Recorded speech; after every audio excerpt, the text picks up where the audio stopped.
반갑습니다. 다시 한번 이렇게 인사 나누겠습니다. 새해 복 많이 받으세요. 새해 복 많이 받으세요. 우리 어제도 또 어제 송구현 씨 예배 드리면서 또 아침에도 많이 인사 나눴지만 여러분 복을 나누는 것, 복의 은혜를 구하고 또 서로를 위해서 주님의 이름으로 축복하는 것은 참 복된 귀한 사랑의 나눔인 줄로 믿습니다. 아멘.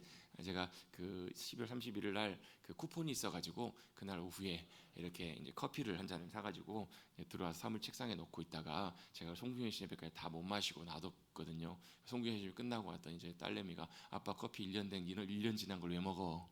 이러더라고요. 여러분 몇 분 사이에 몇 시간 사이에 여러분 1년이라는 시간이 왔다 갔다 하잖아요. 여러분 그 1년이라는 시간이 어찌 보면 여러분 시간으로 치면 몇 시간 차이 나지 않아요. 또 새롭게 맞이하는 그 시간들도 그 어제 그 30일에서 31일 날 넘어오는 그 시간과 별로 다른 시간은 아니지만 우리에게 그럼에도 불구하고 그날과 그 시간이 의미 있게 여겨지는 이유는 뭐예요? 첫자리가 바뀌잖아요. 우리 해가 바뀌고 우리의 시간들이 바뀌기 때문에 그래요. 여러분 우리가 정한 것은 아니지만 우리가 정해진 그 시간을 땅에서 여러분 큰 어떤 변화나 어떤 것들이 있을 때 우리가 큰 의미 있게 받아들이는 것처럼 여러분 우리의 인생의 시간과 상황과 순간들도 주님이 정하시고 주님이 바꾸시고 주님이 새롭게 하시면 그 시간과 모든 순간들이 새로운 귀한 은혜로 우리 가운데 임하는 줄로 믿습니다. 그래서 여러분 우리가 주님의 은혜의 관점에서 바라보면요 매일매일 맞이하는 하루하루가 참 귀하잖아요. 우리가 눈 뜰 때마다 그 하루가 뭐예요? 주님이 주신 참 귀한 하루예요. 주님 우리에게 주신 참 귀한 선물이고요. 주님이 주신 우리에게 주신 참 새로운 귀한 은혜임을 우리가 믿음으로 바라보며 살아갈 수 있을 때 그 상황 속에서도 모든 상황 속에서도 주님께 감사할 수 있을 줄로 믿습니다. 그래서 올 한 해는 그 주님의 신실하신 은혜와 주님의 사랑 때문에 늘 감사와 기쁨이 넘치시는 우리 사랑하는 복된 성도님들이 되시기를 다시 한번 주님의 이름으로 축복합니다. 여러분 살아가는 삶이 여러분 때때로 기쁘고 즐거우면 참 좋겠지만 그렇지 못하고 힘들고 복잡하고 어려운 일들도 많이 생길 때가 참 많아요. 어제는 참 좋았는데 오늘은 참 힘들고 오늘은 참 마음이 어렵고 그럴 때도 참 많아요. 왜? 우리가 살아가는 이 세상은 완전한 세상이 아니기 때문에 그래요. 만나는 모든 사람들마다 다 좋은 사람들만 있는 것들이 아니고 또 참 좋은 사람들끼리 모여 있어도 또 어때요? 서로 맞는 부분도 있지만 안 맞는 부분도 있어요. 어떤 그 유명한 그 작가분의 책에 보면 그런 이야기가 나와요. 미국에서 한 이제 아빠로 보이는 사람과 아이들이 지하철을 탔어요. 이게 굉장히 유명한 이야기라고요. 지하철을 타고 왔는데 아버지는 그 지하철 그 의자에 탁 털썩 주저앉고 아이들은 어때요? 지하철을 오랜만에 탔는지 참 신나면서 아이들이 지하철에서 떠들고 돌아다니고 있는 거예요. 막 시끄럽게 떠들고 장난치고 놀고 있는 그 모습을 승객들이 봤을 때 어떤 생각을 갖고 어떻게 행동을 했을까요?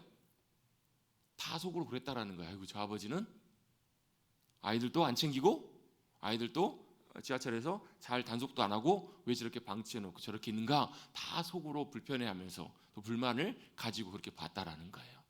그 중에 한 사람이 이제 일어서서 이제 말을 한 거예요. 참다 안 돼가지고 저기요 당신 아이들 좀 이렇게 좀 조용히 좀 시키고 이렇게 좀 단속 좀 하시라고 이렇게 했더니 그 아버지 깜짝 놀라면서 이렇게 얘기하는 거예요. 죄송하다고. 제가 지금 정신이 딴 데 팔려 있어가지고 알고 봤더니 그 아이들의 엄마 그 남편의 아내가 이제 투병을 하다가 이제 어린 아이들을 놔두고 남편을 놔두고 세상을 떠난 거예요. 그날 그 장례를 마치고 다 이제 모든 일정을 다 마치고 안치하고 돌아오는 길에 그 남편이 그 아이들의 아빠가 너무 상심하고 그것 때문에 너무 마음이 어려워가지고 쉽게 말하면 넋이 나가는 것처럼 이제 앞으로 어떻게 해야 되나라고 넋이 나가가지고 이렇게 멍하게 그렇게 있었던 거예요. 근데 아이들은 어때요? 아이들은 뭐 엄마가 돌아가셨는지 어쨌는지 그것들 모르고 서로 천진난만하게 뛰어다니고 노는 모습을 보면서 그 얘기를 그 주변 거기 타고 있었던 모든 사람들이 듣고 나서 어때요? 그 상황이 이해가 되고 한편으로는 그 아빠의 마음이 왜 그랬는지가 충분히 공감이 되고 오히려 비난하던 마음이 어떻게 해요? 비난한 마음이 오히려 측은하고 또 위로하고자 하는 그런 마음들로 바뀌고 또 그럼에도 불구하고 천진난만하게 뛰어노는 그 아이들이 어때요? 한편으로는 너무 안쓰럽기도 하고 그럼에도 저렇게 뛰어다니는 아이들을 보면서 한편으로는 참 여러 가지 마음들 그런 마음들이 들더라. 이게 이제 공감의 그런 의미들이 있잖아요. 상황을 알았더니 상황을 알고 보니까 어때요? 상황을 알고 보니까 이해가 되는 거예요. 그 사람 입장에서 그 사람 상황을 봤더니 이해가 돼요. 여러분 이렇게 되면 참 좋겠죠. 이런 상황이 되면 여러분 서로 비난하거나 서로 오해하거나 이런 일들이 없을 텐데 안타깝게도 세상에는 이런 상황들보다는 그렇지 못한 경우들이 훨씬 많아요. 오히려 많은 오해, 오히려 어떤 생각, 자기 입장에서 보는 이런 것들 때문에 서로를 향해서 오히려 공격하고 서로를 향해서 오히려 어때요? 상처를 주기도 하고 갈등과 다툼이 생기기도 하는 이런 시대와 상황 속에서 저와 여러분은 살아가고 있는 거예요. 그래서 그런 많은 일들을 겪을 때 어때요? 어떻죠?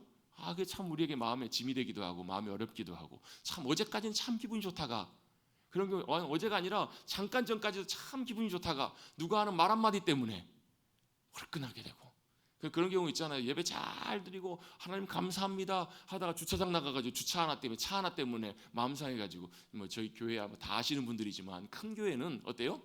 차가 워낙 많으니까 누구 차가 누군지도 모르고 막 이러잖아요. 괜히 막 주차하는 것 때문에 마음이 막 확 부글부글 끓고 화가 나기도 하고 그런 경우도 있잖아요. 막 차 오다가 서로 막 이렇게 갈등 때문에 서로 해가지고 막 서로 클락션 울리고 막 이렇게 서로 손가락질하면서 막 왔다가 똑같이 교회 주차장에 똑같이 내리는 그런 경우도 생길 수 있잖아요. 여러분 이런 굉장히 많은 일들 이런 상황들을 우리가 겪어 살아가는 것이 여러분 저와 여러분이 살아가야 되는 세상이고 우리의 하루하루의 삶이잖아요. 여러분 그런 일들을 경험할 때마다 그런 상황을 만날 때마다 우리는 여러분 우리 하늘 아버지를 향해서 우리의 믿음의 눈을 뜨시는 우리 성도님들이 되십시다. 그래서 여러분 주님이 그럼에도 불구하고 참 마음이 심란하고 복잡할지라도 우리 하나님 아버지가 선하시고 좋으신 하나님이셔서 여전히 우리의 삶을 붙드시고 인도하실 것을 믿고 신뢰하며 나갈 때 그러할지라도 그러함에도 주님 감사합니다.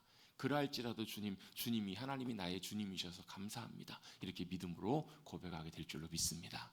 그런 한 해의 삶을 살아가시는 우리 모두가 되시기를 간절히 소망합니다.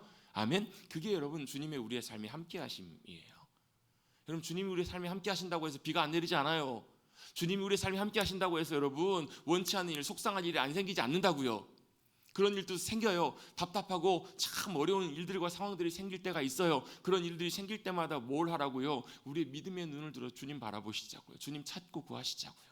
왜요? 우리의 답, 또 우리의 위로가 되실 분이 주님 한 분, 유일하게 주님 한 분이시기 때문에 여러분 그 주님을 믿음으로 의지하고 여러분 주님 믿음으로 바라보고 나갈 때 그 모든 상황을 통해서 뭘 하세요? 주님이 우리를 다루어 가시고 빚어 가시고 변화시켜 가시는 주님의 놀라운 손길을 경험할 수 있어요. 우리는 야곱의 이야기를 우리가 살펴보고 있습니다. 여러분 하나님의 시선과 관심은 누구에게 향해 있냐면요, 형 에서가 아니라 동생 야곱에게 가 있었어요. 그 이유는 정확하게는 알 수 없지만 태어날 때부터 뱃속에 있을 때부터 하나님께서 야곱을 선택하셨어요. 인간적으로 놓고 볼 때는 우리가 만약에 그 상황에서 에서와 야곱을 같이 봤다면 어찌 보면 누굴 더 좋은 사람이라고 판단했을 확률이 굉장히 높냐면 에서가 훨씬 더 남성스럽고 에서가 훨씬 더 어찌 보면 시원시원하고 오히려 훨씬 더 좋은 사람이라고 우리가 볼 확률이 굉장히 높아요. 왜? 야곱은 어때요? 어찌 보면 조금 약간 속이 좁고 어찌 보면 어때요? 소심하고 어찌 보면 어때요? 자기 목표를 이루기 위해서 어떤 방법도 가리지 않고 욕심을 부리고 왜? 자기 이름 자체가 그렇잖아요. 성경에 나와 있는 성경 인물들의 이름의 대부분은 자신의 삶을 그대로 보여주는 경우들이 참 많아요. 야곱의 이름의 뜻이 뭐예요? 움켜쥔 자, 뒤꿈치를 붙잡은 자, 속이는 자 이런 뜻이라고요. 그러니까 야곱의 인생 자체가 어찌 보면 항상 어때요? 사람들이 어때요? 속이려고 하고 어찌 보면 자기 목적을 이루기 위해서 앞뒤 안 가리는 그런 사람이었기 때문에 어떤 의미에서 보면 에서의 인생과 모습이 훨씬 더 우리 눈에 볼 때는 좋은 그런 사람으로 보여질 확률이 높았다라는 거예요. 근데 하나님은 뭘 보신다고요? 여러분 우리 지난 주일날 나눴던 말씀 로마서 2장 11절 말씀에 무슨 말씀이 나오죠? 기억나세요? 하나님은 외모를 보시지 않는다고요. 하나님을 보실 때 외모나 겉으로 드러나는 모습이나 우리가 하는 행위나 행동들을 보시지 않고 그 행동과 우리의 삶에 뭘 보시냐면 동기와 중심을 보신다고요. 우리의 마음과 중심을 보시는 하나님이세요. 때때로 우리가 잘하는 것처럼 보이지만 드러날 때는 참 좋아 보이지만 하나님께서 그 마음을 뭘 보시냐면 동기와 중심과 마음 깊은 곳을 다 들여다보고 계신다고요. 그게 여러분 뭐 나쁜 의미라기보다도 우리가 어떤 행위를 할 때 우리는 사람은 그걸 보면서 결과만 볼 수밖에 없지만 그 마음 중심에 뭐가 있는지를 다 하나님께서 들여다보실 수 있기 때문에 여러분 사람은 그 사람의 속에 있는 걸 볼 수 있어요? 없어요? 여러분 10개를 물속은 알아도 한 개의 사람 속은 몰라요. 여러분 제 마음 아세요? 감사합니다. 제가 우리 성도님들의 마음을 다 알 수 있을까요? 몰라요. 근데 누구는 아시냐면 하나님은 아세요. 그래서 때때로 어떨 때 보면 그럴 때가 있어요. 성령님께서 역사하셔서 그걸 보게 하실 때가 있어요. 그러니까 문제가 이건데, 예를 들면 뭐 상담을 하거나 신방을 할 때요, 뭐 이런 말씀들을 하세요, 뭐 이런 얘기들을 하세요, 이런 기도 부탁을 하세요. 근데 가끔 가다가 성령께서 역사하셔서 어떤 경우에 보면요, 그 상황이 아니라 그 현실과 그 얘기하시는 그 문제가 아니라 그 뒤에 배경 속에 그 안에 담겨 있는 중심과 마음과 영혼의 뿌리와 동기들과 이런 것들을 보게 하실 때가 있어요. 그게 왜 중요하냐면요, 이유가 있어요. 이 문제 해결된다고 이게 다 해결되지 않아요. 그 문제의 뿌리와 원인들이 정확하게 무엇인지를 진단하고 보고 거기서부터 하나님의 역사하심과 치유가 임해야 그 상황들과 일들이 변화되고 바뀌어지기 때문에 그래요. 제가요 한 7, 8년 더 된 것 같아요. 제가 7, 8년 훨씬 더 됐죠. 한 8, 9년, 9년, 10년 아직 안 됐고 한 8, 9년 전에 제가 이제 신방하다가 이제 바닥에 많이 앉다 보니까 무릎도 조금 아팠는데 허리가 그때 조금 많이 안 좋아가지고 허리 때문에 이제 다리로 이렇게 통증이 저림 증상들이 좀 내려오더라고요. 그래서 이걸 어떻게 해야 되나, 디스크까지는 아닌 것 같은데 허리 아프다고 좀 고민했더니 그 어떤 권사님이 그 얘기를 들으시고, 목사님 제가 잘하는 데가 있는데 그 이제 스포츠 마사지 지압을 잘하시는 분이시래요 하면서, 목사님 제가 한번 소개드릴 테니까 한번 가보세요 해가지고 갔어요. 근데 그분이 딱 그 중국에서 오신 분이셨는데 그분이 하신 얘기가 그거예요. 허리가 아프시다고요? 제가 볼 때는요, 허리보다도 목과 어깨 여기가 이렇게 많이 굽어 있고 이렇게 돼 있어서 아마 거기가 먼저 이렇게 풀려지고 치료가 더 필요한 것 같아요 하시더니요, 여기 목과 어깨를 풀고 이렇게 하시더니 딱 2번인가 갔더니 허리에 이렇게 다리 저림이 현상이 싹 사라져 버리더라고요. 실제로 제가 그때 거기 와서 이렇게 좀 이렇게 지압을 받고 치료를 받은 다음에 자세가 많이 달라졌어요. 어깨가 딱 펴지기 시작하고요, 목이 이렇게 싹 펴지기 시작하고, 물론 지금 좀 또 다시 더 옛날 좀 돌아왔지만 이렇더라고요. 그렇구나. 허리가 아파서 그 다리의 통증으로 갔는데 단순히 그것만 치료하면 어때요? 다시 그때 좀 괜찮다가 다시 돌아가 버렸을 것 같아요. 제가 생각할 때는요. 근데 뭐가요? 그 문제의 원인을 정확하게 진단을 해서 치료를 하고 나니까요, 그 이후에 별로 그 다음부터는 제가 한 번 더 다리 저림까지는, 허리가 가끔 아프긴 했지만 그 다음까지 그렇게까지 안 가더라고요. 그 원인을 정확하게 진단하고 치료하는 것들이 우리의 치료와 모든 상황 속에서 굉장히 중요한 일이라는 것, 그건 여러분 말씀을 안 드려도 다 아실 거예요. 여러분 하나님의 동기도 마찬가지, 하나님의 역사심도 마찬가지. 여러분 하나님은 우리의 외모를 보시지 않고 마음과 중심을 보신다라는 말은 무슨 얘기냐면, 하나님께서 막 우리를 감시자처럼 지켜보시는 것이 아니라 뭐라는 거예요? 정확하게 모든 것을 보고 계세요. 정확하게 알고 계세요. 그리고 모든 것들을, 사람은 속일지라도 하나님은 속일 수 없기 때문에 모든 것을 정확하게 알고 계신 하나님 앞에 우리가 어떻게 해요? 진실하게 있는 그대로 솔직하게 주님 앞에 나아가는 것을 주님은 기뻐하세요. 여러분 하나님께서 성경에서 가장 마음에 기뻐하셨던 사람이라고 칭찬하셨던 인물 누구예요? 다윗이에요. 그렇죠? 여러분 맞아요. 하나님이 내 마음에 합한 사람이다, 내 마음에 기쁨이다라고 그렇게 하나님께서 말씀하셨던 사람이 누구냐면 다윗이에요. 또 나의 벗이다라고 고백하셨던, 말씀하셨던 사람이 아브라함이에요. 또 하나님께서 정말로 가깝게 여기셨던 사람들은 뭐 모세, 엘리야 이런 사람들이 있어요. 이런 사람들이 위대한 사람들이 여러분 대단해서 그런 것이 아니에요. 다윗이 대단해서 그렇지 않아요. 다윗이 정말로 위대했던 사람이었던 그 이유 중 하나는 뭐냐면, 마음과 중심의 모든 것을 하나님 앞에 다 토해냈던 사람이에요. 다윗이 대단해서 그런 것이 아니라 다윗의 연약함과 부족함까지도 하나님 앞에 다 뭐했던 사람이에요? 다 있는 그대로 고백하고 자신의 연약함과 부족함까지도 주님 앞에 다 내어드리고 나아갔던 사람이 바로 다윗이었기 때문에 하나님께서 다윗을 기뻐하신 거예요. 왜요? 하나님께서도 아세요. 뭘요? 다윗이 연약하고 다윗이 부족한 것도 다 알고 계세요. 여러분 저와 여러분의 연약함과 부족함도 누가 알고 계신다고요? 하나님 다 알고 계세요. 그러니까 아예 어설프게 그냥 여러분 하나님 앞에 나갈 때 여러분 어설프게 그냥 하나님 앞에 좋은 모습 보이려고, 좀 괜찮은 모습 보이려고 그렇게 나가실 필요가 없다고요. 어떻게 해요? 내 모습 이대로 주 받으옵소서, 이렇게 나아가시는 거예요. 있는 모습 그대로 주님 앞에 솔직하게 인정하면서 나가는 거. 뭐예요? 주님 저 연약합니다. 주님 우리 부족합니다. 주여 우린 연약합니다. 이런 찬양이 있어요. 말할 수 없는 주님의 은혜가 내게 필요합니다라고 주님을 의지하고 붙들고 나아가는 그들을 주님께서는 기뻐하시고 그들을 붙들어 주신다라는 거예요. 이게 누구예요? 이게 야곱의 삶이에요. 야곱이 대단해서가 아니라 누가요? 야곱을 붙드시는 하나님이 위대하신 하나님이시고 귀하신 하나님이세요. 야곱은 뭐 했어요? 여전히 연약해요. 여전히 부족해요. 그래서 하나님의 관심과 마음이 누구에게 가 있었냐면 야곱에게 가 있었던 거예요. 야곱의 삶을 붙드세요. 선택하셨어요. 에서보다. 어찌 보면 중요한 것은 내 능력이나 내 자질이 아니에요. 내가 여전히 연약하고 부족한 것을 주님 앞에 믿음으로 고백하고 나아갈 때 주님께서 어떻게 해요? 그 영혼 가운데 그들의 고백과 그 겸손한 마음 가운데 주님이 함께 하신다라는 거예요. 할렐루야. 여러분 정말 중요한 건 뭐냐면 주님의 함께 하심이에요. 내가 대단한 것이 아니라 내 능력이 아니라 여러분 두 번째 우리 표의 두 번째 내용이 뭐냐면 주님의 능력으로 살아가는 이라는 표현이에요. 이 말이 무슨 얘기냐면 내 능력을 의지하지 않겠다라는 거예요. 내 능력이 아무것도 아님을 믿음으로 고백하고 주님이 함께 하셔야만 합니다. 어느 자리에서요? 갑자기 기타가 막 돌아갑니다.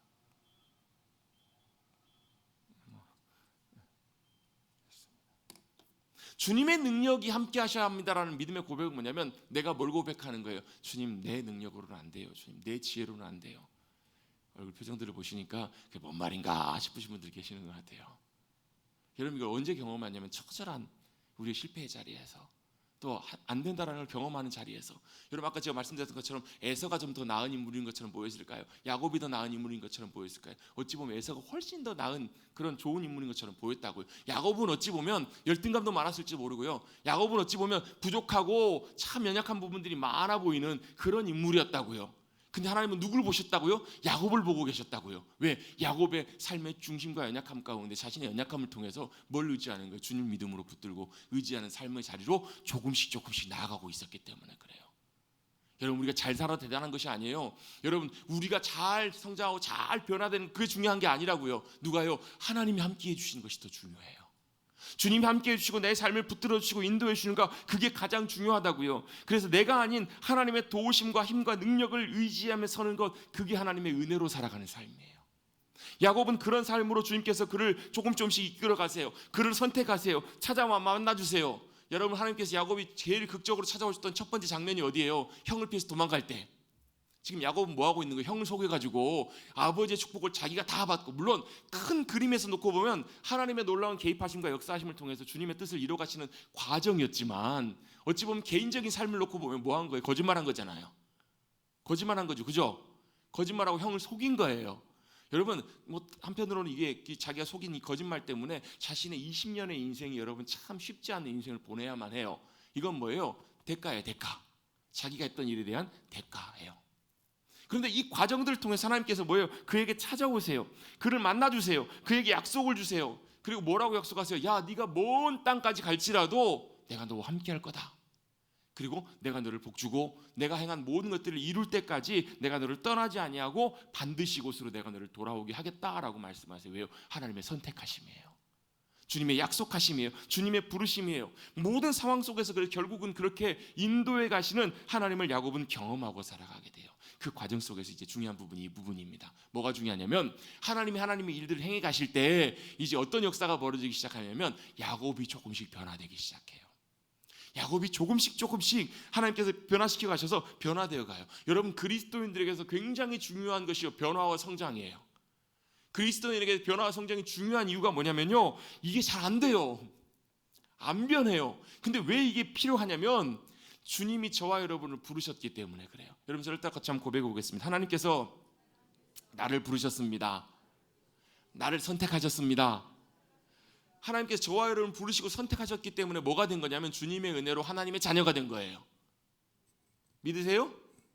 여러분 하나님께서 저와 여러분을 선택하셨고 부르셨기 때문에 저와 여러분이 하나님의 자녀가 되었다고요. 우리의 자격으로 된 게 아니에요. 공로로 된 게 아니에요. 여러분 어디 뭐 대학을 가거나 뭐 하려면 뭐 해야 돼요? 시험 받고 들어가야 돼요. 뭐가 돼야 돼요? 자격이 돼야 돼요. 합격해야 된다고요. 저와 여러분이 하나님의 자녀가 되고 거룩한 주님의 백성이 된 것은 시험 잘 봐가지고 된 것이 아니에요. 여러분 선행을 많이 하고 착한 일 많이 해서 된 게 아니라고요. 이게 여러분 일반적인 개념이에요. 일반적인 세상의 개념은 뭐예요? 선하게 살아야 돼, 착하게 살아야 돼요. 그렇지 않다고요. 거기에 조건에 합당한 사람, 합격할 만한 사람은 한 사람도 없기 때문에 누가요? 저와 여러분을 대신해서 예수님이 그 조건을 충족시켜 주신 거예요. 저와 여러분 대신 주님께서 모든 대가를 치르시고 벌을 받으시고 저주까지 다 짊어지시고 그 값을 치러주신 거예요.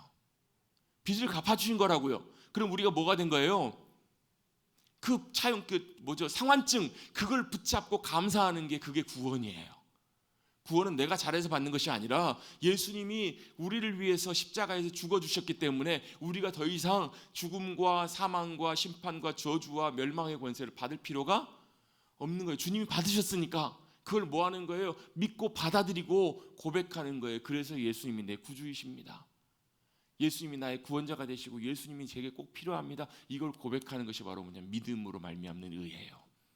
이걸로 구원을 받아요. 우리가 구원받는 것은 여러분 우리가 선행을 통해서 받는 것이 아니라 누가요? 예수님이 행하신 놀라운 구원의 역사를 마음속으로 받아들이고 믿는 거예요. 근데 여러분 이게요 당연한 것 같고 다 믿는 것 같은데 제가 말씀을 전하고 설교하고 성도들과 함께 신앙생활하면서요 이걸 정말 많이 못 믿으세요. 믿는데 반은 믿고 반은 못 믿어요. 무슨 말이냐면 반은 믿는데 맞아요. 주님의 공로로 우리가 구원받죠. 근데 또 반은 뭐냐면 그래도 우리가 착하게 살아야죠. 그래야 구원받죠. 이렇게 생각하시는 분들이 생각보다 굉장히 많으세요. 아니요. 구원은요 50대 50이 아니라 전적으로 100% 누구에게 달린 거냐면 주님께 달려있는 문제예요. 50% 조금이라 요만큼이라도 뭐가 우리의 의의가 들어가면 그건 더 이상 완전한 구원의 의미가 아니라고요. 구원은 누구에게 달려있는 거예요? 주님께 달려있는 거예요. 우리는 뭐 하는 거예요? 전적으로 그 주님의 은혜에 베푸시는 구원의 은혜를 우리가 받아들이는 거라고요. 이게 놀라운 구원의 역사하심이고 은혜인데 여러분 생각보다 많은 분들이 이걸 온전하게 깨닫고 이해하고 받아들이지 못하는 경우가 많아서 어떻게 되냐면 플러스 알파가 붙어요. 주님의 은혜 플러스 알파 뭐예요? 순종하는 삶, 우리가 주님 앞에 헌신하는 삶, 말씀대로 살아가는 삶, 말씀대로 순종해야지. 왜? 그 대표적인 구절 중에 하나가 뭐냐면 주여 주여 하는 자마다 천국에 들어갈 것이 아니고 주님의 말씀대로 행하는 자의 천국에 들어간다. 이 말씀의 진짜 의미들을 우리가 잘 깨닫지 못해서 많은 경우에 어때요? 그래도 우리가 잘 살아야지, 말씀대로 순종하여 살아야지. 여러분 말씀에 순종하는 삶은 구원과 상관 있는 것이 아니라 구원받은 하나님의 백성들이 주님의 기쁨으로 주님과 함께 살아가기 위해서 우리가 순종해야 되는 거예요. 이거 갖고 여러분 구원이 취소되고 말고가 아니라 구원은 전적으로 주님께 달려있는 거예요. 우리가 하나님의 자녀가 되는 것은 누구 때문에요? 예수님 때문에 되는 거예요. 믿음으로 우리가 하나님의 자녀로 거듭나는 거예요. 그럼 이제 뭐 하면 돼요? 주님의 자녀들, 여러분 하나님의 나라는 누가 들어가요? 하나님 자녀들이 들어가요. 주님의 나라에는 주님의 백성들이 들어가요. 이게 구원의 제일 기본적인 기준이에요. 원리예요. 그러면 구원받은 하나님의 백성들이 이 땅에서 어떻게 살아가요? 이제는 내가 내 마음대로 세상에 살아가는 방식대로 살아갔었는데 이제는 누구와 함께요? 주님과 함께. 이제는 누구와 함께요? 하나님 아버지와 함께 살아가는 삶이 믿음의 삶이에요. 구원은 신분이 변화되는 것이지 주님과 동행하는 삶은 신분이 변화된 그리스도인들이 거듭난 그리스도인들이 이제 주님과 동행하는 삶을 살아가는 것이 이게 믿음의 삶이지 믿음의 삶이 구원을 결정하는 것이 아니라고요. 말씀에 순종하고 못 살고 하는 것이 구원의 문제를 이걸 천국 가고 지옥 가고 결정하는 것이 아니라고요. 여러분 어떤 분 아직도 조금 이게 이해가 안 되시는 분 계시는데 성령님께서 깨닫게 해주시기를 주님으로 축복합니다. 이게 선명하게 깨달아져야 구원의 문제가 확실하게 정리가 돼요. 구원의 확신 우리 요한일서 5장 11절 12절 말씀 우리 확신반 성경 공부하신 분들은 다 암송하셨을 거예요. 누가요? 아들이 있는 자에겐 생명이 있다고요. 하나님이 그 아들에게 생명을 통해서 아들의 생명을 통해서 우리에게 생명을 주셨는데 이게 구원의 은혜거든요. 근데 여러분 우리가 그럼 왜 믿음으로 순종하고 살아가야 되는가? 구원받은 하나님의 백성들이 이제는 누구와 함께요? 주님과 함께 걸어가는 삶, 주님과 더불어 사는 삶, 주님과 함께 살아가는 삶, 이 삶을 위해서 말씀에 순종하는 삶이 필요해요. 근데 그 이전에 구원은 뭐냐면 쉽게 말하면 결혼하는 거예요. 구원은 뭐냐면 새로 태어나는 거예요. 뭘로요? 하나님의 자녀로. 이것은 내 조건이나 자격으로 되는 것이 아니라 누가 하신 거예요? 하나님이 하신 일이에요. 예수 그리스도의 구원의 역사를 통해서 우리는 뭐 하는 거예요? 믿고 받아들이고 아멘함으로 나타나는 놀라운 거듭남의 변화의 역사예요. 자, 우리 신분이 변화됐다고요. 자, 예수님 믿기 전까지는 뭐예요? 우리가 진노의 자식이었다고, 세상의 자식이었다고요. 하나님과 상관없는 사람이었어요. 여러분 안 믿는 사람들에게 가가지고 하나님 아버지라고 불러보라고 하세요. 못 부른다고요. 그냥 부를 수는 있지만 진짜 내 마음의 믿음의 고백으로 부를 수가 없어요. 왜? 내가 뭐니까? 하나님과 상관없으니까. 하나님의 자녀가 아니니까. 근데 여러분 예수님 믿고 변화되는 거듭난 그리스도인들은 뭐가 되는 거예요? 영접하는 자 곧 그 이름을 믿는 자들이 뭐가 됐다고요? 하나님의 자녀가 되는 특권이 권세가 주어졌다고. 이게 뭐예요? 여러분 옛날에 우리나라도 입양 많이 보냈잖아요. 입양을 많이 보내서 입양 보내면 뭐가 되는 거예요? 법적으로 그 외국의 미국의 부모님의 뭐가 되는 거예요? 양 자녀들이 되는 거예요. 법적으로 서류가 잘 처리돼 가지고 그 부모로서 온전하게 입양이 되고 입적이 되면 이제부터는 이 아이는 누구로 살아가는 거예요? 입양되기 전까지는 여러분 이 땅에서 고아로 살아가던 아이들이었어요. 부모님이 없었다고요. 자기 혼자 살아갈 수밖에 남겨져 있는 그런 비참한 삶을 살던 이 아이가 갑작스럽게 입양이 되면서 입양 자기가 선택했나요? 아니요. 누가요? 외국에 있는 양부모들이 신청을 한 거예요. 양부모들이 우리가 자녀를 입양했으면 좋겠어요. 입양할 자녀들을 원해요. 해가지고 기관을 통해서 연결이 돼가지고 법적으로 처리가 된 거예요. 이 아이가 한 게 있어요, 없어요? 없다고요. 이 아이가 한 거 없어요. 자녀가 부모를 선택해서 미국으로 가서 그 아이가 어때요? 그 양부모의 자녀가 된 거라고요. 이거 누가 한 거예요? 부모님들이 신청해가지고 자녀가 됐어요. 법적으로 갑자기 이 땅에 한국에 살던 이 아이가 뭐가 됐어요? 미국 아이가 된 거예요. 예. 이게 누가 했어요? 이게 아이가 한 게 아니라고요. 여러분, 우리가 구원받고 하나님의 자녀가 된 것은 저와 여러분이 한 게 아니에요. 그렇죠? 갑자기 하루아침에 입양이 됐던 이 아이가 뭐가 된 갑자기 미국의 시민권을 가진 아이가 됐어요. 물론 여러분 색깔도 다르고 습관도 다르고 모습도 다르기 때문에 이 아이가 처음에는 어때요? 처음에는 미국 사람인가 의심이 되겠죠. 근데 이 아이가 뭐라고 얘기를 해요? 엄마 아빠가 미국 사람이야. 나는 이 가정의 자녀로 입양이 되었어. 입양된 자녀도 여러분 법적으로 똑같은 자녀거든요. 자녀예요. 여러분, 하나님 아버지 아들이 누구세요? 아니, 잘 모르세요? 하나님 아버지 아들이 누구세요? 예수님이시잖아요. 예수님이 하나님 아버지 아들은 예수님이세요. 근데 예수님을 통해서 우리가 뭐가 된 거예요? 하나님의 자녀로 뭐가 된 거예요? 입양된 거예요. 입양. 이게 구원의 은혜라고요. 우리가 대단해서가 아니라 하나님이 그렇게 선택하셨고 법적으로 그 문제를 해결하셔서 뭐가 된 거예요? 예수님의 십자가의 사건을 통해서 우리의 모든 문제가 해결이 됐어요. 그래서 어떻게 하나님의 자녀로 입양된 것과 똑같다고. 이게 구원의 은혜예요. 이게 구원이에요. 제가 최선을 다해 설명을 하고 있는데 잘 아무튼 이해가 되셨으면 좋겠어요. 우리가 마치 아이가 입양돼서 그 자녀가 되면 그 가정의 자녀가 되고 아들이고 딸이 되는 것처럼 여러분, 우리가 하나님 나라에 하나님의 자녀로 뭐가 되는 거예요? 입양된 거라고요. 그럼 여러분, 자, 예수님 믿음으로 한순간에 우리가 하나님의 자녀로 거듭났어요. 태어났어요. 그럼 이제 어떻게 해요? 아버지가 하나님이 되신 거예요. 그리고 하나님의 자녀가 되는 거예요. 누구와 함께 살아가요? 옛날에 고아된 것처럼 혼자 살아가는 것이 아니라 이제는 누구와요? 아버지와 함께 한 집에 살아가는 거예요. 지금은 비록 아직 천국 천상에 아버지 계시는 그 하나님의 나라에 살아가는 삶은 아니지만 이 땅에서 누구로 살아가는 거예요? 하나님 아버지의 입양된 자녀로 살아가는 거예요. 이게 신분이 변화됐기 때문에 그래요. 이 아이가 순식간에 갑자기 미국 시민권자가 돼, 미국 자녀가 돼요. 그럼 어때요? 이제는 뭐가 나와요? 이 땅에 살아갈 때는 대한민국 국민으로 살아가다가 미국에 가면 미국 시민권으로 살아가요. 아마 여권을 만들어도 미국 시민권으로 나올 거예요. 우리는 뭐라고요? 하늘의 시민권으로 살아가는 존재들이라고요. 이렇게 바뀐 거 한순간에 우리의 신분이. 이게 구원의 은혜예요. 이건 우리의 공로와 노력으로 되는 것이 아니에요. 그러면 하나님의 자녀로 거듭난 하나님 나라의 시민권을 받는 주님의 거룩한 백성들이 이제 그러면 어떻게 해요? 신분은 한순간에 변화돼요. 신분은 하루아침에 갑자기 주님의 은혜로 변화돼요. 근데 자고 일어났다고 해서 우리의 성품과 삶과 모습이 하루아침에 변화되는 것은 아니라는 거예요. 제가 지금 이걸 설명하려고 제가 10분 넘게 설명을 드렸어요. 구원의 분명한 성경적인 의미를 우리가 분명히 알고, 그리고 우리가 구원받은 우리가 믿음으로 어떻게 살아가야 되는지를 우리가 봐야 우리의 믿음의 생활들이 정리가 돼요. 왜 우리가 신앙생활해야 되는지, 왜 우리가 말씀에 순종해 살아가야 되는지, 왜 우리가 성령님의 충만하심 가운데 살아가야 되는지, 왜 우리가 이 땅에서 헌신하며 봉사하며 순종하며 주님의 뜻대로 살아가며 예배하며 살아가야 되는지, 이것들이 여러분 이 정리가 된다고요. 이게 안 되면 여러분 그냥 하라는 대로 하는 거예요. 열심히 하는 거예요. 뭐 하기 위해서? 복 받기 위해서요. 열심히 하는 거 뭐예요? 천국 가기 위해서요. 그게 아니라고요, 여러분. 성경적으로 여러분 우리가 이것들 잘 정리하고 살아가야 우리의 신앙의 길과 방향들이 온전하게 잡히고, 우리가 이것을 위해서 이렇게 주님 붙들어야 되는구나, 이렇게 따라가는구나, 이게 정리가 되는 거예요. 자, 야곱의 삶을 보십시다. 하나님이 선택하셨어요. 그렇죠? 선택받은 야곱의 삶이 하루아침에 변화되는 거 아니요. 20년 아니요. 130년. 여러분 엄청난 많은 시간들을 통해서 하나님께서 어떻게 해요? 그를 변화시켜 가셨다고요. 그가 어떻게 해요? 그가 여러 가지 고난을 만나면서 원래 속이는 사람이었는데 뛰는 놈 위에 누가 있어요? 나는 삼촌이 있어요. 삼촌 라반이 어떻게 해요? 20년 동안 야곱을 들들들 볶으면서 10번이나 속이고 그가 완전히 어떻게 돼요? 형 속였다가 삼촌한테 가가지고 완전 탈탈탈 털려요. 제가 좀 표현을 좀 극적으로 표현했지만, 여러분 이런 과정들을 통해서 야곱이 뭘 경험해요? 엄청난 손해와 피해와 아픔과 그런 어떻게 보면 고용 착취 아니에요. 이런 것들을 경험하면서요, 그가 했던 고백이 그거예요. 5절 말씀입니다. 5절 말씀 한번 읽어봅니다. 시작.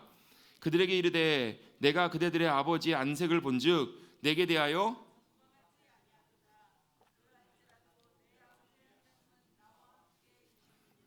아멘. 자, 1절부터 말씀해 보면 내용이 이거예요. 그가 함께 생활해 왔던 삼촌 라반과 그의 어떻게 보면 그 이제 뭐죠? 그 이제 아내 이제 형제들이잖아요. 아내 형제들이니까 뭐가 되나요? 이렇게 아내 처남, 뭐 손이처럼 손아래처럼 처남들 있겠죠. 처남들이잖아요. 어떻게 보면 굉장히 가까운 바로 뭐 직속 가족과 같은 관계잖아요. 근데 그들이 뭐라고 하냐면 그들이 이제 야곱을 보는 눈들이 달라지기 시작해요. 그러면 1절에 보면 이렇게 표현합니다. 야곱이 우리 아버지와 우리 재산을 통해서 부자가 되고 있다라는 거예요. 자, 야곱의 재산과 소유를 늘려주신 분이 누구세요? 아니, 하나님, 우리 지지난주 말씀에서 시간이 많이 지나서 잊어버려졌겠지만 야곱이 삼촌 라반에 가가지고 단판을 짓잖아요. 얼룩지고 아롱지고 이런 것들 제가 제 소유로 삼겠습니다. 삼촌 이제 태어난 아이를 뭐 양과 염소 중에서 그런 것들을 제가 소유로 삼을게. 왜 삼촌 라반이 봐서 절대 라반이 손해 보는 사람이 아니잖아요. 라반이 어때요? 딱 봤더니 자기가 믿지는 장사가 손해보는 장사가 전혀 아니더라는 거예요. 그래서 어떻게 허락해줘요. 그랬더니 놀라운 일들이 벌어지기 시작해요. 그때부터 새끼들이 태어나는데 실하고 좋은 새끼들은 다 뭐만 태어나요? 여러분, 이 새끼 욕 아닙니다. 염소와 양 새끼들이 뭐가 태어나요? 아롱지고 점있고 야곱의 소유로만 다 태어나는 거예요. 이거 누가 하신 거예요? 자, 야곱이 신풍나무와 뭐 버드나무 이런 거 앞에 가가지고 양 뭐 물 먹일 때 새끼를 뵐 때 그걸 보여줘요. 여러분, 그거 보여준다고 새끼가 달라져요? 옛날에 그랬잖아요, 여러분. 막 아들 낳기 할 때 막 고추 걸어놓고 그런다고 여러분 딸이 아들이 되고 그러나요, 여러분? 그렇지 않잖아요, 여러분. 역사하시고 생명의 일들을 이루시는 분은 하나님이시잖아요. 하나님께서 놀랍게 야곱의 소유를 풍성하게 해주시는데 누구는요? 가족들은 라반과 라반의 아들들은 뭐라고 하냐면 그게 누구 때문이라는 거예요? 우리들 때문이고 또 우리의 소유로 말미암아서 야곱이 모든 재산을 모은다고 지금 뭐하고 있는 거예요? 불평하고 시기하고 원망하고 있는 거예요. 여러분, 우리 그리스도인들의 삶은요, 복 주시고 하나님께서 잘 되고 형통해도 세상 사람들부터 어때요? 시기하고 질투받습니다. 그게 참 안타까운 아이러니예요.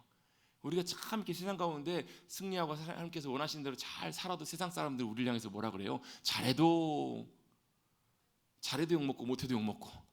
이번에 엊그저께 그 우리 무한 참사 가운데 뭐 유명한 셰프분이 막 김밥 싸가지고 찾아가고 그런 장면들이 뉴스에 나왔어요. 그래서 저도 이제 뉴스를 보다 보니까 그 뒤에 이렇게 모자이크가 되어 있는데 싹 지나가는 모습에 어디서 많이 본 익숙한 모습이 보여요. 아니나 다를까 제가 종종 소개하는 서울의 교회 있잖아요. 그 교회는 국내외의 어떤 참사나 이런 일들이 생길 때마다 즉각적으로 제일 먼저 움직여요. 그 주일날 사고가 나자마자 주일 밤에 그 교회 목사님 전도사님들이 팀을 이뤄가지고 구호문을 항상 준비해놓고 있기 때문에 준비해가지고 바로 그날 밤을 새서 무안까지 차로 내려갔어요. 그날 아침부터 부스를 만들어놓고 거기에 오는 유가족들과 봉사하시는 분들, 소방관들 향해서 먹는 것, 음식, 뭐 오뎅탕을 끓여가지고 또 많은 것들로 다 이렇게 이제 섬기는 일들을 구호를 시작한 거예요. 근데 뉴스에서는 어때요? 싹 모자이크하고 보여줘요. 싹 모자이크 안 보여주고 뭐만 보여주냐면 그때 이제 주섬주섬 모시는 그분들도 참 귀하지만 막 그 일부러 그걸 보여주더라고. 막 와가지고 이제 어디 자원봉투 당체에서 와가지고 뭐 클럽 같은 데 가서 막 이제 와서 조끼 입으시고 이런 모습을 보여주더라고요. 그 교회 사는 모토가 뭐냐면 자기 교회 이름을 붙이지 않고요, 한국 교회 이름으로 가요. 한국 교회가 응원합니다. 한국 교회가 위해서 기도합니다. 한국 교회가 사랑으로 섬기십니다. 힘내십시오. 이게 이제 모토예요. 자기를 드러내지 않고 한국 교회 이름으로 가서 섬기는데요. 그리고 나서 이제 사람들이 다 갖춰지고 어느 정도 다 하면 이제 싹 되면 이제 빠지는 그 역할을 하거든요. 근데 여러분, 잘해도 여러분, 물론 이제 그 자리에 계신 분들은 알고 참 감사해하시고 하시지만 어때요? 언론과 세상은 별로 그렇게 사실 호의적이지 않아요. 그럼 세상에서 그리스도인들이 잘 되는 것을 여러분 세상 사람들은 별로 그렇게 좋아하지 않아요. 하나님 덕인데 하나님께서 하셨음에도 불구하고 그렇지 않은 경우들이 참 많다라는 거예요. 이 야곱이 지금 그런 상황 속에 딱 직면한 거예요. 근데 야곱이 분명하게 확인하고 깨달았던 것이 하나 있어요. 뭐예요? 삼촌이 아무리 나를 속이고 삼촌이 아무리 나를 괴롭게 해도 또 주변에 시기와 질투가 있어도 야곱이 뭐라고 고백했다고요? 그러할지라도 내 아버지 하나님은 나와 함께 계셨습니다 라고 계셨느니라라고 자기 아내들과 가족들에게 얘기를 하는 거예요. 여러분, 야곱의 삶이 변했던 것을 보게 돼요. 뭘 봐요? 하나님이 나의 삶에 여전히 함께하고 계십니다라는 것을 그가 그의 입으로 고백하게 돼요. 주변에서 삼촌이, 주변에서 모든 상황들이 호의적이지 않고 그렇다고 할지라도 그는 이렇게 고백합니다. 하나님이 나와 함께 하셔서 이 일들을 이루셨노라고 그렇게 고백해요. 지금 누가 변해가고 있는 거예요? 야곱이 변해가고 있는 거예요. 야곱이 바뀌어가고 있습니다. 자신이 변화되기 시작합니다. 그러할지라도 하나님이 나와 함께 하셨습니다. 이것은 뭐예요? 내가 성취하고 내가 욕심을 부려서 내가 노력해서 얻은 것이 아니라 내가 손해를 봤어요. 내가 피해를 봤어요. 내가 어찌 보면 억울해요. 억울한 일을 당했어요. 누가요? 야곱이요. 뒤에 보면 그런 표현이 나오잖아요. 실제로도 보시면 품삯을 10번이나 속였다고요. 여러분, 우리가 그리스도인으로 세상 가운데 여러분 믿음으로 주님 기뻐하시는 삶을 살려고 하면 어때요? 세상에서는 바보 취급 당하잖아요. 그렇죠? 세상에서 여러분 그대로 살면 손해를 많이 봐요. 억울해요. 답답해요. 참 오히려 더 잘하고도 욕먹고 잘하고도 손바닥질 당하는 그런 일들을 경험할 때가 참 많이 있어요. 잘하고도 손해봐요. 그런데요, 그럼에도 불구하고 누구와요? 하나님이 함께하고 계셔서 하나님이 그 모든 일들을 채우시고 인도하시는구나, 붙드시는구나, 그것을 야곱이 경험했다고요. 여러분, 우리의 노력과 우리의 성과가 아니라 그럼에도 불구하고 채우시고 역사하시고 공급하시는 그 주님을 믿음으로 의지하시고 주님의 은혜를 경험하시는 저와 여러분 되시기를 주님의 이름으로 축원합니다. 야곱이 지금 뭘 경험한 거예요? 자기는 그 이전까지는 자기가 열심히 노력하고 붙잡아가지고 그런 모든 걸 다 얻으려고 했는데 그게 아니더라는 거예요. 자기는 손해보고 자기 손에 있는 것들 다 삼촌이 다 가져가는 것처럼 보이고, 그래도 결국은 뭐가요? 하나님이 채우시니까 오히려 내가 노력하고 내가 채우는 것보다 더 많이 남더라는 거예요. 더 많이 채워지더라는 거예요. 그걸 야곱이 지금 경험하고 고백하고 있습니다. 여러분, 우리도 마찬가지입니다. 여러분, 하나님이 저와 여러분의 공급자십니까? 저와 여러분의 모든 필요를 채우시고 저와 여러분의 삶 가운데 함께 하셔서 책임지시고 인도하십니까? 그걸 여러분 우리가 머리로만 믿고 고백하는 것이 아니라 우리의 삶의 자리에서 경험하십시다. 때때로 어떻게 해요? 우리가 여러분 하나님이 진짜 우리에게 모든 걸 채우신다, 역사하신다, 그걸 경험하기 위해서 하나님께서 우리를 어떻게 해요? 때때로 궁핍한 자리로 인도하실 때가 있어요. 왜? 여러분, 우리가 부족한 것이 없으면요, 내게 우리 다윗이 고백했잖아요. 여호와는 나의 목자시니 내게 부족함이 없습니다. 그걸 고백했잖아요. 다윗이 언제 그걸 경험한 줄 아세요? 쫓길 때. 그의 인생의 모든 것들이 핍절하고 궁핍할 때, 먹을 것이 없어서 제사장에 가가지고 제사장이 내놓은 진설병을 구할 때, 그때 다윗이 경험했을 거예요. 아, 주님이 내 목자가 되시니까 내가 부족함이 없습니다. 여러분, 내가 열심히 노력해서 이제 부족함이 없네 라고 고백하는 인생 가운데는요, 주님이 공급하셔서 역사하셨다는 걸 경험하기 쉽지가 않아요. 근데 우리가 어때요? 우리 손에 아무것도 없고 우리 손에 궁핍함이 있고 우리 손에 우리 해결할 수 없는 그런 상황 속에 딱 놓여 있을 때, 그때 누가요? 주님이 내 공급자가 되십니다라는 걸 경험할 수 있어요. 여러분, 병원 가서 약 먹고 치유받았는데 병원 가서 약 먹고 나으면 여러분 하나님이 내 삶을 치유해 주셔야 되겠다라고 믿음으로 의지할 필요가? 그런 필요를 잘 못 느낀다고요. 주님이 나의 치료자가 되십니다, 나를 고치시는 하나님이십니다 라고 우리가 믿음으로 고백하고 기도해도요, 병원 가서 약 먹었더니 싹 나왔어요. 그러면 우리가 믿음으로 주님을 간절히 절박하게 의지할 필요가 없겠죠. 우리가 언제요? 절박할 때, 병원에서 더 이상 방법이 없을 때, 우리가 할 수 있는 것이 아무것도 없을 때, 그때 누구를요? 내 도움이 되시고 보호자가 되시고 인도자가 되시고 공급자가 되시고 우리를 채우시고 역사하시는 그 주님을 간절히 믿음으로 의지하게 돼요. 그때 우리가 그 놀라운 역사하심들을 경험할 수 있거든요. 그걸 지금 야곱이 경험하고 있는 거예요. 채우시는 분이 누구시더라? 하나님이십니다. 주님이 나와 함께 하셨기 때문에 비록 어때요? 하나님이 나를 지키시고 보호하시고 모든 것들을 채우셨노라고. 7절에 그대들의 아버지가 나를 속여 품삯을 10번이나 변경하게 하셨느니라. 그러나 하나님이 삼촌을 막으사 나를 해치지 못하게 하셨다고요. 그리고 8절 9절에도 말씀에도 보면 그가 이르기를 점 있는 자가 내 삭시 되리라 하면 뭐가요? 태어나는 양떼들이 다 점 있는 자가 돼요. 점 있는 것이 돼요.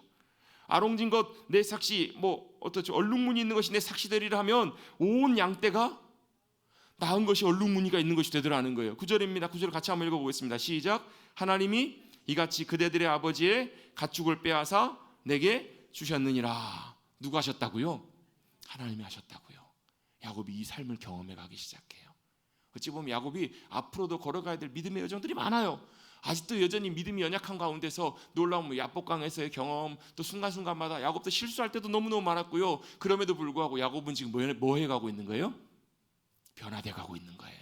조금씩 성장해 가고 있는 거예요. 뭐라고 고백해요? 하나님이 내 삶에 함께하고 계셨습니다.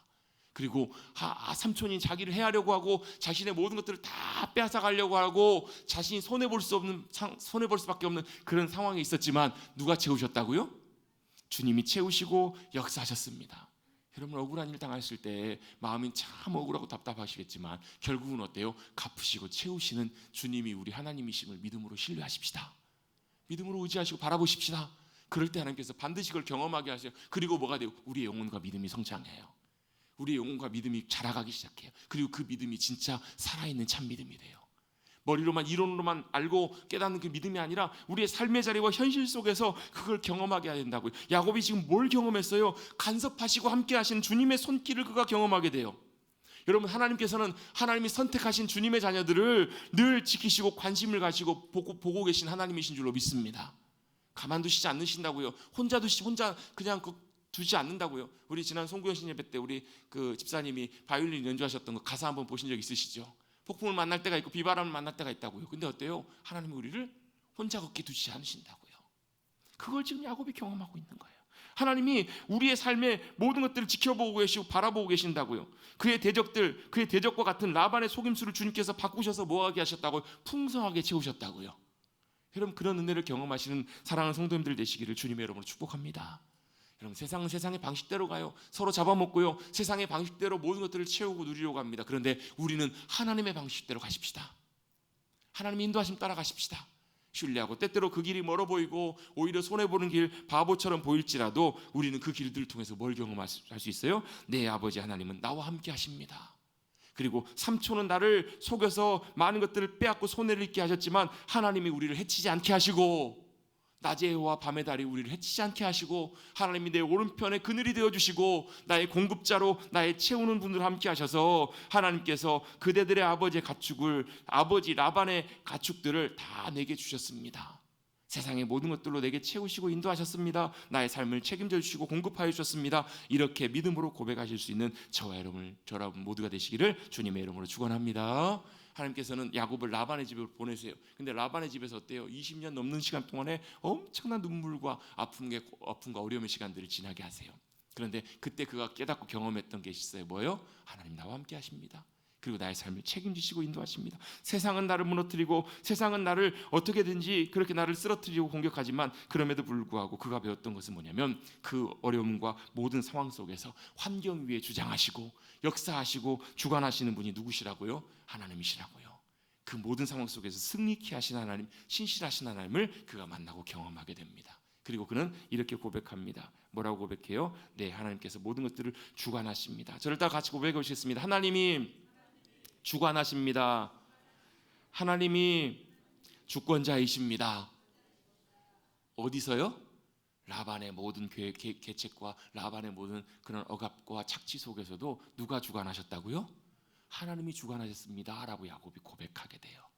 여러분, 이 고백이 저와 여러분의 믿음의 고백이 되실 수 있게 되기를 주님의 이름으로 축복합니다. 여러분 일하시는 일터에서 여러분의 삶의 자리에서 혹여나 이런 일들 이런 상황들을 만날 때도 여러분 속으로 여러분 믿음으로 여러분의 영혼으로 주관하십시오. 여러분의 마음의 고백으로 뭐라고요? 하나님이 주관하셨습니다. 하나님이 주관하십니다. 여러분 어떤 어려움을 만나요? 아픔의 일들이 있어요. 뭐 누가 아파요? 자녀 손이 아파요. 그럴 때 여러분 뭐라고 고백하시라고요? 하나님이 주관하십니다. 여러분 제가 오래전에 몇 번 나눴던 간증이 있잖아요. 어떤 젊은 부부, 젊은 애기 엄마 아빠 아이가 아파요. 병원에 갔는데 어때요? 열이 뭐 펄펄 끓고 40도가 넘는데 아이가 막 경기를 하는데 원인이 안 나오는 거예요. 검사를 하고 다 진료를 해봐도 뭐 때문에 열이 나고 뭐 때문에 아픈지 이유가 안 나와요. 하나님 앞에 간절히 기도해. 하나님이 우리 아이 살려달라고. 하나님이 우리 아이 빨리 좀 회복시켜달라고. 아이가 막 까무러쳐 넘어가요. 병원에서도 아무것도 할 수 있는 것이 없대요. 우리가 할 수 있는 것이 아무것도 없대. 간절히 기도해요. 그럴 때 하나님께서 어떤 마음을 그 부모의 마음 가운데 깨닫게 하시냐면 기도하는 와중에 무슨 마음을 주셨냐면 야, 이 아이의 아버지가 누구냐 라는 거예요. 이 아이의 아버지가 누구예요? 우리 육신의 아버지지만 이 아이의 진짜 아버지는 하나님 아버지시잖아요. 하나님 아버지가 이 아이임을 하나님께서 깨닫게 하시니까요. 이런 마음이 들더라는 거예요. 아유, 우리가 걱정할 필요가 없겠네. 왜요? 이 아이의 아버지가 하나님이시니까 누가 책임지세요? 하나님이 책임지시겠네라고 이런 믿음이 생기더라는 거예요. 그리고 어떻게 해요? 하나님 앞에 믿음으로 맡깁니다. 하나님이 알아서 하세요. 이게 뭐예요? 하나님이 주관하십니다. 이런 믿음의 다른 표현이잖아요. 하나님이 주관하십니다. 하나님이 함께 하시고 역사하십니다. 이걸 믿음으로 고백했더니요. 그렇게 믿음으로 고백하고 주님께 맡겼더니 마음에 평안함이 찾아오더래요. 놀라운 일이 벌어졌어요. 그날 밤이 딱 지나고 떴더니 아이 열이 뚝 떨어지는 거예요. 병원에서도 왜 그랬는지 이유도 모르는 거예요. 근데 이분은 알아요. 뭘 알아요? 하나님이 주관하셨던 거예요. 하나님이 역사하셨던 거예요. 갈등과 반목과 아픔의 모든 상황 가운데 우리가 개인적으로 만나는 모든 일들 또 국가와 상황과 모든 상황 속에서도 주님이 주관하셔야 될 줄로 믿습니다. 여러분 우리 믿음으로 고백하시고 선포하고 나가십시다. 우리가 일하는 일터, 우리의 사업장, 우리의 가정, 우리의 모든 상황 속에서도 늘 끊임없이 이렇게 기도하며 선포하십시다. 뭐라고요? 하나님이 주관하십니다. 주님이 주권자이십니다. 이렇게 믿음으로 고백하고 선포하고 나갈 때 모든 상황과 현실 속에서도 우리 뜻대로 되지 않아도 그 상황 속에서 역사하시고 인도하시는, 채우시고 공급하시는 주님의 놀라운 은혜를 경험하게 될 줄로 믿습니다. 이제 뭐가 된 거예요? 주님 보실 때도 이제 됐다. 그러셔서 이제는 주님께서 야곱을 어떻게 해요? 이제 주님께서 부르신 그 약속의 땅으로 다시금 되돌아가라, 돌아가자라고 주님 말씀하세요. 야곱도 준비가 되었기 때문에 주님 제가 여기 있습니다 라고 이제 순종하며 믿음으로 주님 앞에 반응하는 야곱의 모습을 통해서 오늘 본문의 말씀을 마무리하게 됩니다. 이제 한 걸음 그 다음 단계로 나가게 되는 거예요. 여러분 우리도 주님과 함께 한 걸음 한 걸음 걸어가십시다. 어떻게 해요? 이 과정들이 지나가셔야 돼요. 하나하나 우리의 삶에 역사하시는 그 주님의 인도하심, 함께 하심을 경험하고 그래야 그 다음 단계 스텝으로 나가요. 이게 여러분 조금 쉽진 않아요. 조금 어렵습니다. 때때로 어릴 때는 눈물 쏟아야 되기도 하고요. 도망가고 싶을 때도 있어요. 그런데 이 과정들을 잘 하나하나 지나가면 그 다음 단계 역사하시는 주님, 그 다음 게 인도하신 하나님, 그걸 통해서 여러분 우리의 믿음이 더욱더 귀하게 자라가고 놀랍게 변화와 성숙의 은혜로 주님의 기쁨으로 새로워져 가시고 온전케 되시는 저와 여러분이 될 줄로 믿습니다. 다시 한 말씀 정리합니다. 구원받은 우리 그리스도인의 백성, 우리의 신분은 우리 마음대로 우리 능력으로 우리 조건으로 된 것이 아니에요. 하나님의 은혜로 우리 하나님의 자녀가 됐어요. 근데 변한 게 있어요, 없어요? 없다고요. 여러분 예수 믿고 변화됐다고 해서 여러분 우리가 천사처럼 변화되면 좋겠지만 여전히 우리의 성품과 우리의 말과 행동과 삶은 별로 안 변해요. 그럼 이제부터 뭐 하는 거예요? 하나님의 자녀가 되었으니까 이제 뭐가요? 아버지 닮아가는 것. 이게 믿음의 변화된 삶이에요. 예수님 닮아가는 삶, 이게 뭐라고요? 우리의 삶이 변화된 삶이에요. 이게 쉽게 되지가 않아요. 그래서 과정을 통해서 하나씩 조금씩 변해가셔야 돼요. 근데 이게 어떨 때는 죽을 만큼 힘들어요. 그래서 어떻게 해요? 죽어야 돼요. 내 성품이 죽고 내 삶이 죽고. 근데 이거 참 저도 힘들더라고요. 지금도 안 돼요. 지금도 잘 안 되지만 그래도 이것이 우리가 가야 될 길임을 여러분 꼭 기억하시고 그렇게 주님과 함께 믿음으로 한 걸음 한 걸음 걸어가셔서 승리하시는 복된 우리의 삶과 특별히 올 한 해가 되시기를 간절히 주님의 이름으로 축원합니다. 그때가 되었을 때 주님 돌아가라고 말씀하신 거거든요. 그렇게 주님의 한 걸음 한 걸음 인도하심 가운데 주님의 기쁨으로 살아가시는 우리 모두가 되시기를 다시 한번 주님의 이름으로 축복합니다. 우리 함께 찬송하고 기도하겠습니다. 390장 함께 우리 찬송하겠습니다.